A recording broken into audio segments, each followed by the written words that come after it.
Now, because of Deshaun Watson's injury, the Browns have 4 players competing for a chance to earn the QB1 nod. A pretty crowded quarterback room, as you see here, that features veteran Joe Flacco, Kenny Pickett, rookie Shedeur Sanders, and Dylan Gabriel out of Oregon. For more on how the competition is really heating up, let's go ahead and send things out to Aditi Kinkhabwala, who caught up with Gabriel earlier today. Dylan, so you are a second-generation quarterback?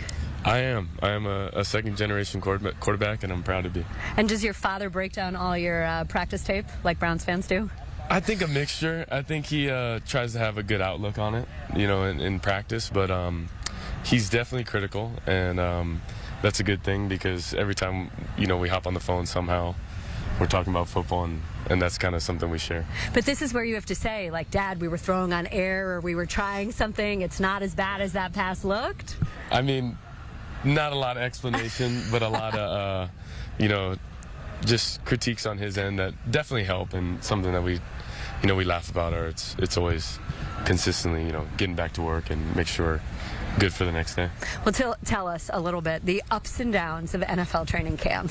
Yeah, it's funny. You know, it's practice, and no, there's a lot of eyes, but the practice ground is also a learning ground. So changing who you are for how it may be, I'm gonna go make throws, and I'm gonna be challenged within practice. They want to make it difficult, and you want that, so when you get on the game field, it's a lot easier. When you think about college and 3 different colleges, 3 different coordinators, different offenses, how does that serve you so well right now here?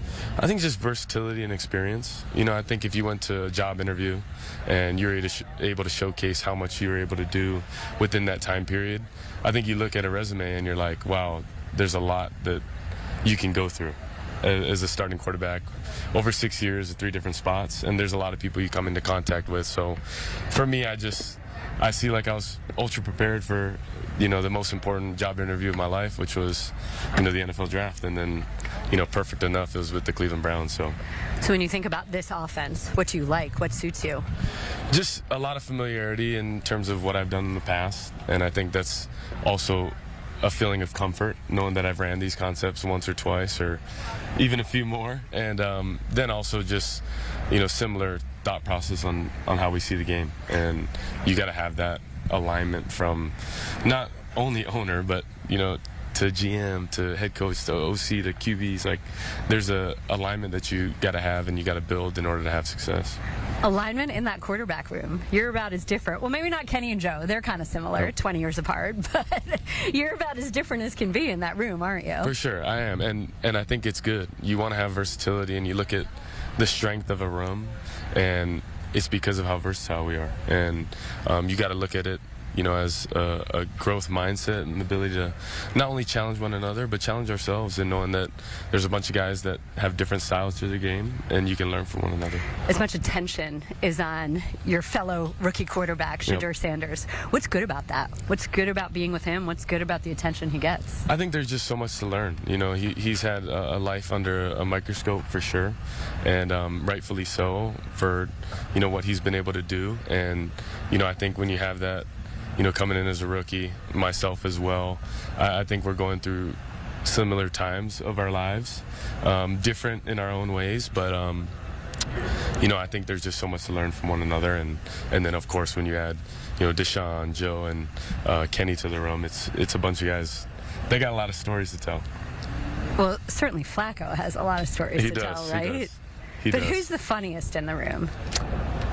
Gosh, it's a tie-up. There's just funny guys. Like, even our, you know, Coach Musgrave, like, he's got a great personality to him as well. And I think, you know, when you get in a room and we're all talking ball, of course, you know, there's times within that, you know, we have our little breaks and we, you know, just chop it up, and we got some funny stories. I have to let you in on a little secret, though. Deontay Johnson said that you're actually very quiet. Yeah. And that you don't talk much.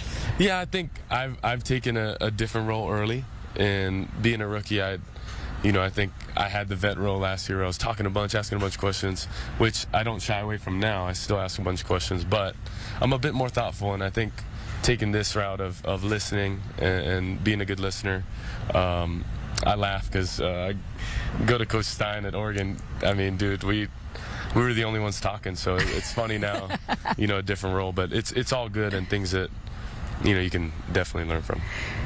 You obviously never root for anybody to get hurt, but with Kenny having gotten hurt and hurt his hamstring, you've had more opportunity. Yep. What do you feel was most valuable, and what was most different in actually getting to stack so many reps? Well, first off, love Kenny, and hope he'll be just fine and is getting back. But for me, I think always being ready and knowing that when you get those reps and those moments, you want to maximize them. And the preparation isn't just in that moment, but it's the days before and the hours before of preparation and understanding. So for me, I've just been focused on that. The more reps I get, more tries. Bring it on, right? Like I'm excited for him. But even against Myles Garrett? Yeah, I mean, thank goodness I'm not live in practice. And you get to go against these guys, and you want to be challenged as a competitor. You want to be in those moments and equipped for them, so that when you go into a game, it's not foreign. You are not live, and it is your own team, but is there anything that so far has struck you as especially different in the National Football League? Anything feel a little bit faster? I think schematically, offensively, it's the huddle procedure. I think that's very different for someone to translate, and maybe a signal painting a picture. Now it's verbalizing and letting that be your picture painted going up to the line of scrimmage. And then defensively, the D-line rush the passer at an elite level for the right reasons. DBs are great at understanding leverage and understanding what routes they may get based on splits. And then linebackers they're really good. They know when they're getting high load. They know when they're playing in certain zones. And it's the ultimate challenge as a competitor you look forward to. And you're excited about this weekend? We expect that we'll see you Friday night in Carolina? 100%. I don't want to say the old I'm excited for this, be a cliche that way, but the excitement is real because it is my first time, and you dream of it as a kid, and you get this moment, and you want to maximize it, but also the dream's just beginning. All right, last one. As a fellow member of the not vertically blessed crowd, what is, at least next to me, you still look like really good. Hey, I'll take it where I can. What is your number one response to people who ask about your height? It's no response, and I think a lot of people make something out of it, but the truth is, the game of football, many people have done it, different shapes and sizes, all from different areas. The ultimate, team game that has a bunch of diversity, and that's what we love about it. So, for me, there's a bunch of quarterbacks that are playing at elite level that are, maybe similar heights. And I think for me, it's just people are going to talk about it until I do something. And for me, I haven't gotten on the field yet. So to be determined. And I don't do it for anyone else but my team and the people I love and, the believers and supporters. Awesome. So every time somebody tells me my son is about to catch me, I just say good things come in small packages. I love it. All right. I appreciate it. Thank you.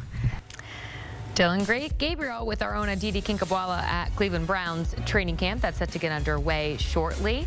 We'll find out soon enough who will be taking snaps under center for the Browns as they open up the season at home against the Bengals.